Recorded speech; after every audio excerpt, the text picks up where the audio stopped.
Bell Time by Sophie Tuvey. Chapter 31. The pub has a roaring fire and wooden beams running along the walls and the ceiling.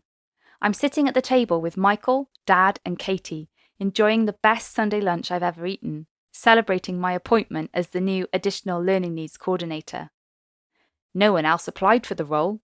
The more I looked into what the job description entailed, the more I felt convinced it was the right next step for me. It wasn't nearly so much of a struggle to write my application. Plus, I had Michael at my shoulder, reminding me of different examples of where I helped or supported students, and also adjusting my wording. "You should be an editor," I comment, and then have a brainwave. "You could help edit my book." "Sure," he agreed. While I went through another week of preparing for an interview, he was working through my story document at lightning pace. I would expect nothing less from him by now. On the day of my interview, when I was waiting nervously in the staff room to hear the outcome from the panel, he kept me distracted by discussing Alice's character arc and whether a dagger in the boot was a more effective weapon than seizing a sword from an unwitting soldier. When Janet called me back into the interview room, she gave me a reassuring smile. David cleared his throat. "We would be delighted to offer you the position, Jen," he said. "Thank you," I said calmly. "I would be happy to accept it." It was only outside the room that I gave a silent cheer, fist pumping the air. Before I could launch into my victory dance, complete with invisible maracas, Michael scooped me up into his arms. "I knew you'd be amazing. Well done." Janet emerged from the room and cleared her throat to get our attention. "Congratulations, Jen," she said, extending her hand to me. I took it and then hugged her suddenly before I overthought it.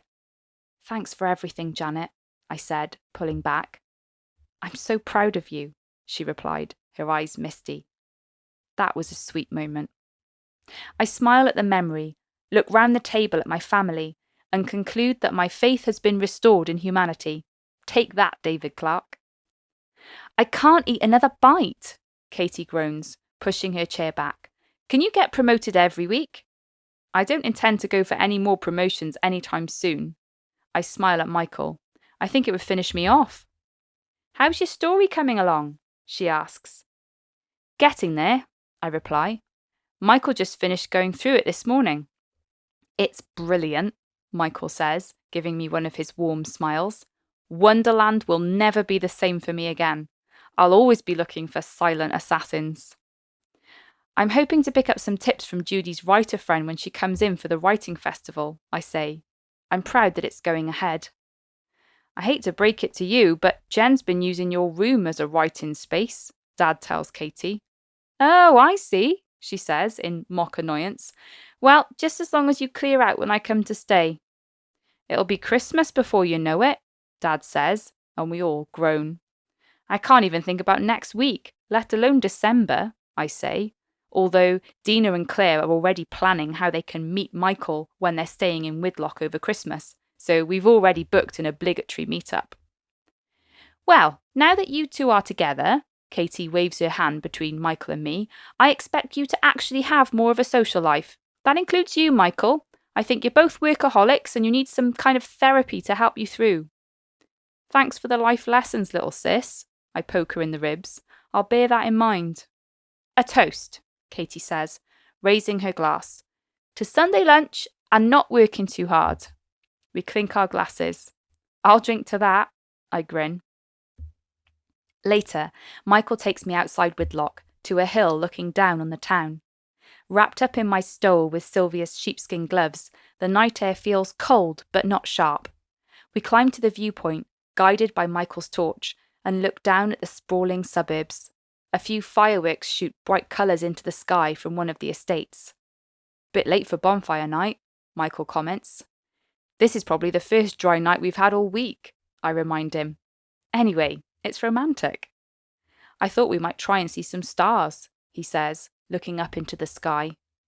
It's not as clear as when we were in Sylvia's garden, but as I keep looking, more and more tiny pinpricks of light become visible.